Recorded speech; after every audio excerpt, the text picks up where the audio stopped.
world's largest nuclear weapon would vaporize everything within 5 kilometers and kill nearly everyone within 9. At 20 kilometers, most buildings would collapse and many would catch fire. Everyone would be injured and many would die. At 50 kilometers, people would see the flash and approach their windows before the pressure wave arrived, sending shards of glass into them. Russia has released long secret footage of the bomb's detonation, the largest explosion in history. The parachute allowed the pilots to travel 45 kilometers before the explosion. They had been given a 50% chance of survival. The shock wave caught the plane, causing it to drop a kilometer, but it landed safely. A mushroom cloud rose 70 kilometers high and 100 kilometers wide.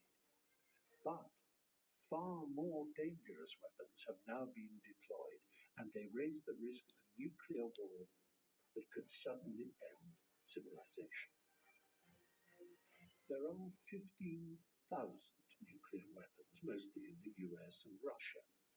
If you live in a city with a military base, an airport, or a major university, there's a missile pointed at you.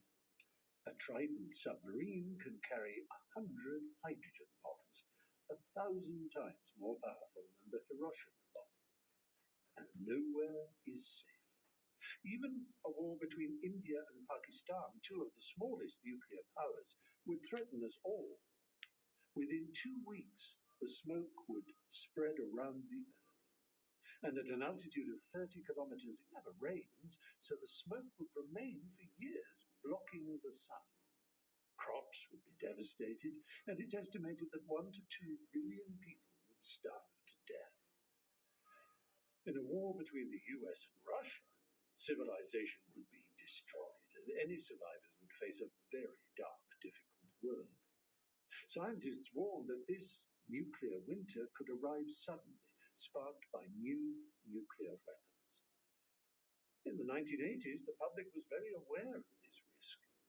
When the nuclear arms race was revived, 250,000 people protested in London and 1 million in New York. A dramatic arms reduction followed, which may well have prevented catastrophe. President Reagan said, "A great many reputable scientists are telling us that such a war could end up in no victory for anyone because we would wipe out the Earth as we know it." And Gorbachev said that learning of nuclear winter from Russian and American scientists was a great stimulus to us, to people of honor and morality, to act. But in 2020, scientists set the doomsday clock closer to Armageddon than ever.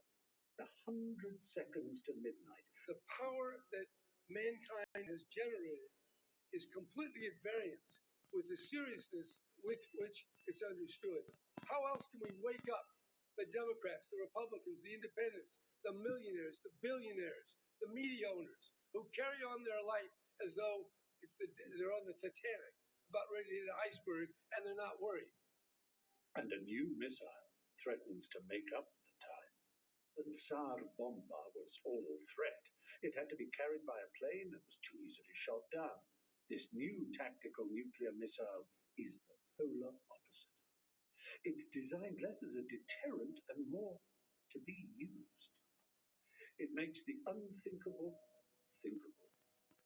A simulation by Princeton University shows how one tactical nuclear missile could lead to Armageddon based on real targets and fatality estimates. During a conventional conflict, Russia launches a nuclear warning shot. NATO retaliates with a single tactical nuclear airstrike. As the nuclear threshold is crossed, fighting escalates to a tactical nuclear war in Europe. Russia sends 300 warheads via aircraft and missiles to hit NATO bases and troops, and NATO responds with 180 warheads. With Europe destroyed, NATO launches 600 strategic nuclear missiles aimed at Russian nuclear forces. Before losing its weapons, Russia launches missiles from silos, vehicles, and submarines. And to inhibit recovery, both sides target major cities and economic centers. Within a few hours,